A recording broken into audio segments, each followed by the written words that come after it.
Before Avatar 3 arrives, you need to understand why Pandora is about to change forever.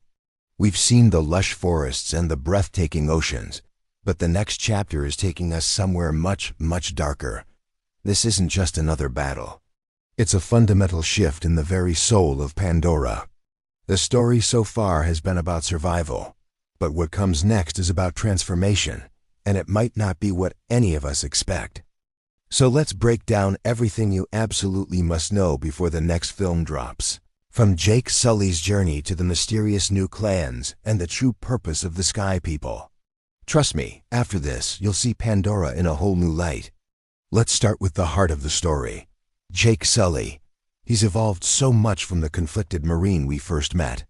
In Avatar, he was a warrior finding his place. In the Way of Water, he became a father, desperate to protect his family at any cost. Now heading into Avatar 3, he's more than that. He's a leader who has united disparate clans, a living legend who bridges two worlds. But this new role comes with an impossible weight. He's no longer just fighting for his family. He's fighting for the future of the entire Na'vi way of life.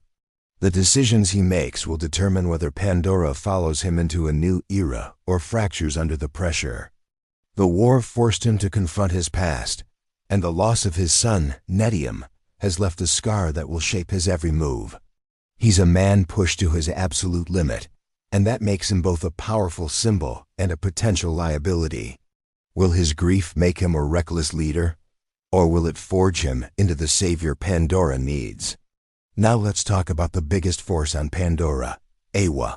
For 2 movies, we've seen Eywa as a passive, spiritual network, a life force that connects all things but rarely intervenes directly. It took the destruction of the home tree and a desperate prayer from Jake to get a reaction. But subtle hints suggest this is changing. Think about Kiri's inexplicable connection, her ability to command life, her seizures when she connects too deeply. This isn't just a spiritual awakening. It feels like Eywa is developing a consciousness, a more direct way to interact with the world.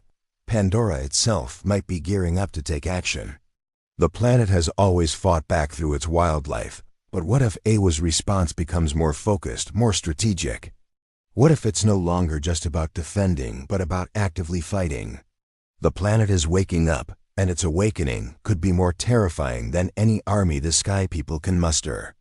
One of the most exciting reveals for Avatar 3 is the introduction of new Na'vi clans. We've explored the Omaticaya of the forests and the Metkaina of the reefs. Both, despite their differences, are fundamentally harmonious with their environment. But James Cameron has confirmed we'll be meeting the Ash People, a volcanic fire-based clan. And here's the twist. They're not necessarily going to be the good guys. Cameron described them as a more aggressive, darker representation of the Na'vi. This shatters our perception that all Na'vi are noble protectors of nature. It introduces moral complexity and internal conflict among the Na'vi themselves. Imagine Jake trying to unite all clans against the humans, only to find that some Na'vi are just as destructive, just as territorial. This opens up a whole new dynamic.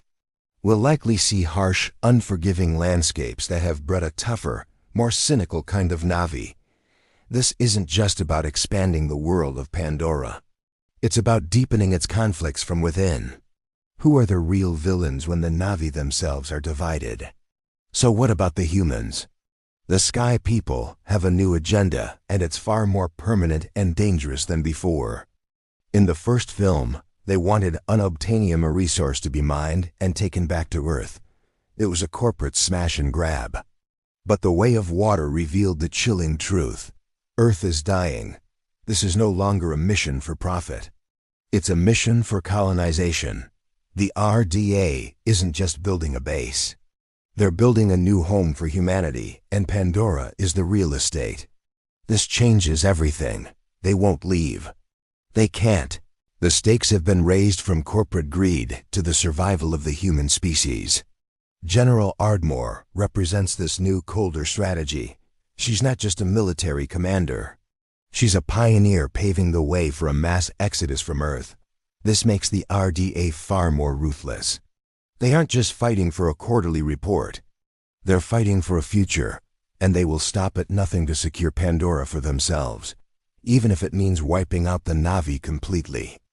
At the center of all this is Kiri. She is, without a doubt, the biggest mystery of the saga. Born from Grace Augustine's inert avatar, her very existence defies explanation. Her connection to Eywa is unlike anything we've ever seen. She can breathe underwater indefinitely, command aquatic plants and animals, and seems to commune directly with the spirit of Pandora.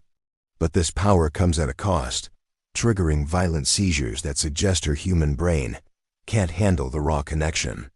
Is she a reincarnation of Grace? Is she a child of Eywa itself, a messiah figure for the Na'vi? Or is she something else entirely, a new form of life that blends human and Na'vi in a way never thought possible? Her journey in Avatar 3 will be crucial. She may hold the key to communicating with Eywa on a new level, potentially unlocking a power that could turn the tide of the war. But her unique nature also makes her a target. The RDA will want to study her, to weaponize her abilities. Kiri's story is no longer a subplot. It may very well be the main event, determining the fate of Pandora and perhaps even the future of life itself. Her role is to bridge the spiritual and physical worlds, and that bridge could either lead to salvation or to a cataclysmic rebirth. So why is Avatar 3 poised to be the darkest chapter yet? Because all these threads are weaving together into a much more complex and morally gray tapestry. James Cameron himself has stated that the film will challenge our ideas of good and evil. We'll meet Na'vi who are not heroic. We'll see the desperation driving the humans, who are now fighting for their own survival, not just for profit. The lines are blurring. Jake Sully is a leader burdened by grief and rage. The planet itself is becoming an active and possibly vengeful participant in the war. The conflict is no longer a simple story of indigenous heroes versus corporate villains. It's becoming a tragic clash of two species fighting for the same home, with internal divisions on both sides. The losses will be heavier, the choices harder, and the victories, if any, will come at a much higher cost. We're moving beyond the visual wonder and into the dark, emotional heart of this saga. The beauty of Pandora will be contrasted with the ugliness of war, and the difficult questions about what it truly means to be a hero or a villain. Get ready, because the war for Pandora is about to get personal, brutal, and profoundly complicated. Thanks for watching, everyone. What are your biggest theories for Avatar 3? Let me know down in the comments. And if you enjoyed this deep dive, make sure to hit that like button and subscribe for more content on all things Pandora. See you in the next one.